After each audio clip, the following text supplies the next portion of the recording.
Hey guys, gumawa ko ng bagoong na isda. So, nahugasan muna natin.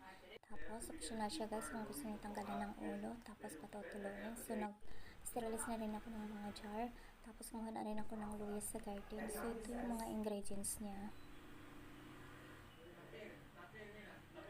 Katapos, yung gagamitin natin isda. Tapos, paghaluin lang yung mga ingredients.